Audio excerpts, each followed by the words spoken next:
Halo dan selamat siang kepada Pak Alfian dan teman-teman semuanya. Hari ini berjumpa lagi dengan saya Gabriel Kusuma dalam material dan teknik 1. Kali ini saya akan membahas tentang material dari produk yang cukup populer baik di kalangan perempuan maupun di kalangan laki-laki, yaitu botol parfum. Botol parfum yang akan saya jelaskan memiliki material kaca soda sebagai bahan utama botolnya.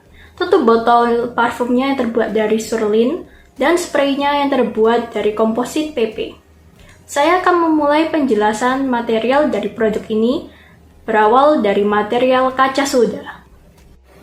Jadi teman-teman, apa yang dimaksud dari kaca? Kaca adalah zat tembus cahaya dan jernih yang terjadi jika tanah kersik dalam bentuk pasir, kuarsa, dan batu api yang ditumbuk atau batu pasir yang dilebur bersama dengan zat-zat kimia. Kaca soda atau yang umumnya disebut dengan soda lime glass sendiri adalah salah satu jenis kaca yang mengandung banyak bahan kapur. Kaca jenis ini lebih mudah dicetak atau dibentuk, tahan terhadap bahan-bahan kimia, dan secara umum lebih murah biaya produksinya. Kaca soda umumnya digunakan untuk pembuatan kaca lembaran, botol, dan lain-lain. Proses untuk membuat botol dari bahan kaca ini sendiri memiliki proses yang sama dengan pembuatan kaca. Bahan-bahan untuk membuat botol kaca seperti kalsium karbonat, sodium karbonat, pasir silika, dan bahan-bahan kimia lainnya dimasukkan ke dalam tungku pembakaran atau biasa disebut juga dengan furnace. Di dalam tungku pembakaran, bahan-bahan tersebut dilebur sampai dengan temperatur 1400 derajat Celcius. Kemudian hasil dari leburan ini dipindahkan ke dalam cetakan. Di dalam cetakan, kaca cair ini ditiup dengan angin bertekanan sehingga kaca menempel ke sisi cetakan dan membentuk botol yang diinginkan. Dalam hal ini adalah botol kaca untuk parfum. Setelah dingin dan dilepaskan dari cetakan, botol kaca tersebut akan diberikan perlakuan panas untuk menghilangkan tegangan dan regangan yang terjadi pada saat pembentukan botol. Perlakuan panas ini dilakukan juga agar botol kaca hasil produksi mempunyai kekuatan yang maksimal. Setelah dilakukan perlakuan panas dan beberapa proses pendinginan dan pembersihan, jadilah botol kaca untuk parfum yang siap didistribusikan ke pabrik pembuat parfum. Alasan menggunakan material ini dikarenakan kaca memberikan efek elegan dan mewah. Material kaca memiliki visual yang jauh lebih indah daripada botol parfum yang terbuat dari plastik. Selain itu, kaca tidak bereaksi dengan zat kimia sehingga jauh lebih aman daripada botol parfum plastik. Material kita yang berikutnya adalah surlin. Surlin merupakan nama brand ionomer yang dibuat oleh pabrik DuPont. Surlin merupakan kopolimer antara etilen dan methacrylic acid yang umumnya digunakan pada pelapisan dan kemasan. DuPont menetralisasikan asam metacrylic dengan natrium hidroksida. Surlin memiliki ciri-ciri tahan benturan yang bagus, kejernihan yang baik, dan mudah untuk dibentuk melalui proses thermoforming. Surlin dapat digunakan sebagai pelapis dan pembentukan laminat untuk kemasan snack guna memperbaiki sifat-sifat permeabilitas pengemas. Langkah-langkah pembuatan produk dari surlin yaitu pertama, menyiapkan bahan-bahan untuk pembuatan surlin. Pabrik DuPont umumnya menggunakan resin alami dan zat kimia tambahan lainnya. Berikutnya, surlin diekstrusi menggunakan mesin yang berbentuk menyerupai baut. Setelah diekstrusi, cairan polimer akan melalui adaptor dan die. Pada bagian ini, cairan polimer memerlukan streamline yang baik dan mencegah terlalu lama berkontak dengan suhu yang tinggi, supaya tidak menyebabkan cacat pada produk. Berikutnya, cairan polimer yang akan dibentuk menyesuaikan desain yang diinginkan, kemudian akan didinginkan. Umumnya, produk surlin yang sudah terbentuk akan didinginkan dengan air dingin.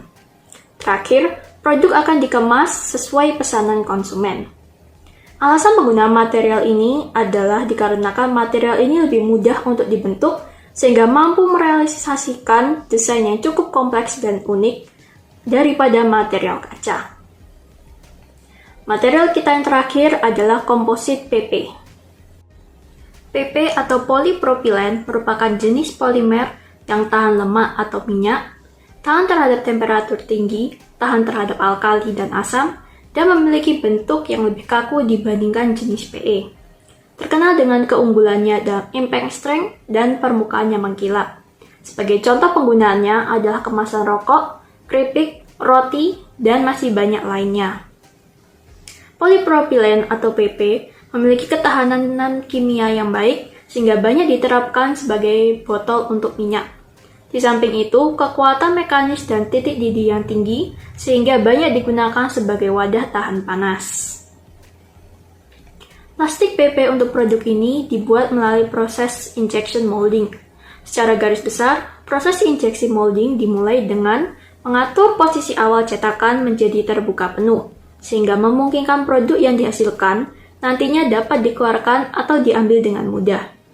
Kemudian, termoplastik dalam bentuk butiran atau bubuk ditampung dalam sebuah hopper, kemudian turun ke dalam barrel secara otomatis karena gaya gravitasi, di mana ia dilelehkan oleh pemanas yang terdapat di dinding barrel dan oleh gesekan akibat permukaan skrup injeksi.